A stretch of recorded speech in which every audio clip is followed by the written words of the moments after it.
Hi ആൾ, ഞാൻ ശുഭശ്രീ പ്രശാന്ത്. ഞാനൊരു ന്യൂട്രീഷനിസ്റ്റാണ്.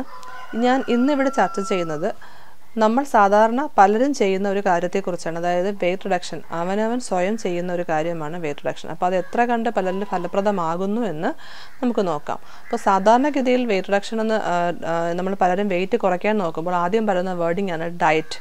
അപ്പോൾ ഡയറ്റ് കൊണ്ട് എന്താണ് ഉദ്ദേശിക്കുന്നത്? ഭക്ഷണ നിയന്ത്രണം അല്ലെങ്കിൽ ഭക്ഷണ ക്രമീകരണം. പൊതുവെ അതാണ് നാം ഉദ്ദേശിക്കുന്നത്. പക്ഷേ തെറ്റായ രീതിയിൽ ചെയ്യുന്ന കാര്യം ഭക്ഷണം അവോയ്ഡ് ചെയ്യുക എന്നുള്ളതാണ്. അതായത് ഡയറ്റിംഗ് എന്നുള്ള പേരിൽ നമ്മൾ രാവിലത്തെ ഭക്ഷണം, ചിലർ രാവിലത്തെ ഭക്ഷണം കഴിക്കാതെ ഉച്ചഭക്ഷണം കഴിക്കുക, മറ്റു ചിലർ ഉച്ചഭക്ഷണം കഴിക്കാതെ ഉച്ചയിൽ ഭക്ഷണം കഴിക്കാതെ രാത്രിയിലെ ഭക്ഷണം കഴിക്കുക, ചിലർ രാവിലെയും ഉച്ചക്കത്തെയും ഭക്ഷണം അവോയ്ഡ് ചെയ്തുകൊണ്ട് രാത്രിയിൽ നല്ല വിശാലമായിട്ട് ഭക്ഷണം കഴിക്കുക. അപ്പോൾ ഇത് ഏത് രീതിയായാലും തെറ്റായ രീതിയാണ്. അപ്പോൾ ക്രമമായ അല്ലെങ്കിൽ കൃത്യമായ രീതിയിൽ നമുക്ക് എങ്ങനെ വെയ്റ്റ് റിഡക്ഷൻ ചെയ്യാം അല്ലെങ്കിൽ ഡയറ്റ് കൺട്രോൾ ചെയ്യാം എന്ന് വെച്ചാൽ, നാം രാവിലെ ഉറക്കം എണീക്കുമ്പോൾ തന്നെ നമ്മുടെ ഭക്ഷണത്തിലൊരു ശ്രദ്ധിക്കുക. അതായത് രാവിലത്തെ ഭക്ഷണത്തിൽ നാം ഉറക്കം എണീക്കുമ്പോൾ തന്നെ ചെറിയ ചൂടുവെള്ളം കുടിക്കുക. അതിനുശേഷം നമ്മൾ ടീയോ കോഫിയോ നമുക്ക് ഇഷ്ടമുള്ള ഭക്ഷണങ്ങൾ കഴിച്ചുകൊണ്ട് മാത്രമേ നമുക്ക് കൃത്യമായ ഭക്ഷണ ക്രമീകരണം നടത്താനായിട്ട് സാധിക്കുകയുള്ളൂ. അപ്പോൾ ഇഷ്ടമില്ലാത്തൊരു ഭക്ഷണം അടിച്ചേൽപ്പിച്ചുകൊണ്ട് ആർക്കും തന്നെ ഒരിക്കലും ഒരു ക്രമമായ രീതിയിൽ ഒരുപാട് കാലം മുന്നോട്ട് പോയി ഭക്ഷണ ക്രമീകരണം ചെയ്യാനായിട്ട് സാധിക്കില്ല. അപ്പോൾ ഇഷ്ടമുള്ള ഭക്ഷണങ്ങൾ എല്ലാം കഴിക്കാം, പക്ഷേ അത് ക്രമമായി കഴിക്കുക എന്നുള്ള മാത്രം. എങ്ങനെ ക്രമമായി കഴിക്കുക?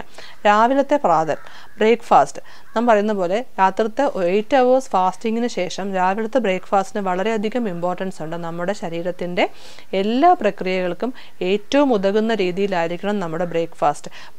പഴമൊഴി പറയാറുണ്ട്, നമ്മുടെ പ്രാതൽ മഹാരാജാവിനെ പോലെ കഴിക്കുന്നത്. മഹാരാജാവ് എങ്ങനെയാണോ കഴിക്കുന്നത് അതുപോലെ വിശാലമായ രീതിയിൽ നാം പ്രാതൽ കഴിക്കണമെന്നാണ് പറയപ്പെടുന്നത്. അപ്പോൾ രാവിലത്തെ പ്രാതൽ നന്നായി കഴിക്കുക, അതിനകത്ത് കാർബോഹൈഡ്രേറ്റ് ഉൾപ്പെടുത്തുക, അതുപോലെ തന്നെ പ്രോട്ടീൻ അടങ്ങിയ ഉൾപ്പെടുത്തുക, കൊഴുപ്പ് നന്നായി കുറയ്ക്കുക. അതുമാത്രം നമ്മൾ ശ്രദ്ധിക്കുക. പ്രാതൽ കഴിച്ചു കഴിഞ്ഞാൽ ഒരു ഇടഭക്ഷണമായി അല്ലെങ്കിൽ ഇടനേര സ്നാക്കായിട്ട് നമ്മൾ പൊതുവേ എല്ലാവരും ഒരു ചായ കുടി അല്ലെങ്കിൽ ഒരു വട അങ്ങനെ കഴിക്കാറുണ്ട്. അതിന് പകരം ആ സമയത്ത് ഒരു ഗ്ലാസ് വെള്ളം, നാരങ്ങ വെള്ളമോ അല്ലെങ്കിൽ മോരും വെള്ളമോ അല്ലെങ്കിൽ ഒരു വെജിറ്റബിൾ സൂപ്പോ എന്തെങ്കിലും ആ സമയത്ത് ഇടഭക്ഷണമായിട്ട് കഴിക്കുക. ഉച്ചയ്ക്ക് ലഞ്ച് ഒരിക്കലും സ്കിപ്പ് ചെയ്യേണ്ട ആവശ്യമില്ല. ചോറ് ഇഷ്ടപ്പെടുന്ന മലയാളികൾക്ക് ലഞ്ച് മാറ്റി റൈസ് മാറ്റി ചപ്പാത്തി ആക്കിയത് കൊണ്ട് വെയിറ്റ് റെഡ്യൂസ് ചെയ്യാനായിട്ട് സാധിക്കണമെന്നില്ല.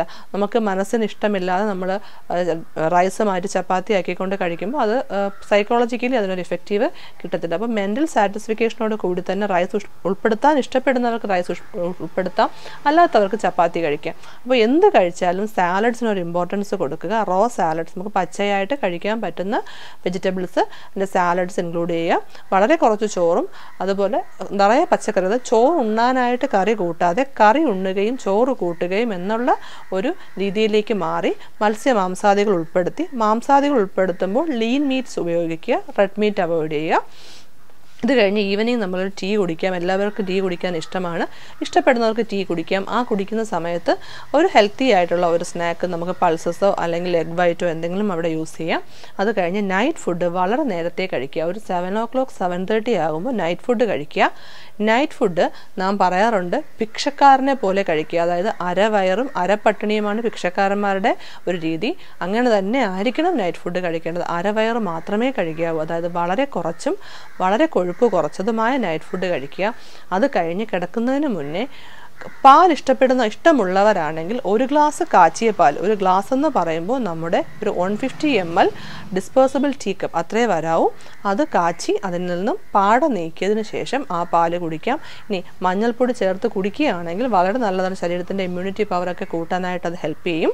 അങ്ങനെ ഒരു ഗ്ലാസ് പാല് കുടിക്കാം. അത് പാൽ ഇഷ്ടപ്പെടാത്തവരാണെങ്കിൽ ഒരു ഫ്രൂട്ട് കഴിക്കാം. ഇനി ഓൾട്ടർനേറ്റീവ് ചെയ്ത് വേണമെങ്കിൽ നൈറ്റിൽ ഫുഡിന് പകരം ഒരു ഫ്രൂട്ട് കപ്പോ അല്ലെങ്കിൽ വെജിറ്റബിൾ സാലഡോ ഒക്കെ രാത്രിയിൽ ഫുഡിന് പകരം കഴിക്കാം. അങ്ങനെ കൃത്യമായും ക്രമമായും സമയബന്ധിതമായും മാത്രമേ ഡയറ്റിംഗ് ചെയ്യാവൂ. ഇതിനോടൊപ്പം തന്നെ ധാരാളം വെള്ളം കുടിക്കുക. വെള്ളം വളരെ അനിവാര്യമായ ഘടകമാണ്. ഡയറ്റിംഗ് ചെയ്യുന്ന ഓരോ വ്യക്തിയും ധാരാളം വെള്ളം കുടിക്കുക. ഭക്ഷണ ക്രമീകരണം മാത്രം പോരാ തടി കുറയാനായിട്ട്, അതിനോടൊപ്പം തന്നെ വ്യായാമം വേണം. വ്യായാമത്തിനെന്ന് പറഞ്ഞാൽ നമ്മൾ ജിമ്മിൽ പോവുക അങ്ങനെയൊന്നും വേണ്ട. ഒരു അരമണിക്കൂർ നമുക്ക് എത്രത്തോളം സ്പീഡിൽ നടക്കാൻ പറ്റുമോ, ബ്രിസ്ക് വാക്ക് ചെയ്യാൻ പറ്റുമോ അത് ചെയ്യുക.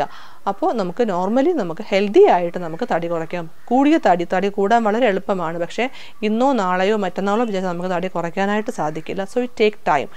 ഒരു 1 to 6 months ടൈം സമയം തന്നെ പോകണം. എന്നാൽ മാത്രമേ തടി കുറയ്ക്കാനും പറ്റത്തുള്ളൂ. ആ കുറയുന്ന തടി കൊണ്ട് തടി നമുക്ക് തിരിച്ച് വരാതെ, നമുക്ക് റീഗെയിൻ ചെയ്യാതെ, നമുക്ക് ഫാറ്റ് ബേണിങ്ങിലൂടെ വെയിറ്റ് ഗെയിൻ വരാതെ വെയിറ്റ് ലോസ് ഉണ്ടാക്കാനായിട്ട് സാധിക്കത്തുള്ളൂ. അപ്പോൾ ഫാറ്റ് ബേണിംഗ് മുൻനിർത്തി വേണം തടി കുറയ്ക്കാൻ, അല്ലാതെ മസിൽ ബേണിംഗ് മുൻനിർത്തി നമ്മൾ എന്തെങ്കിലും ഫാറ്റ് ഡയറ്റിന് പോയി ചെയ്യരുത്. Okay, thank you.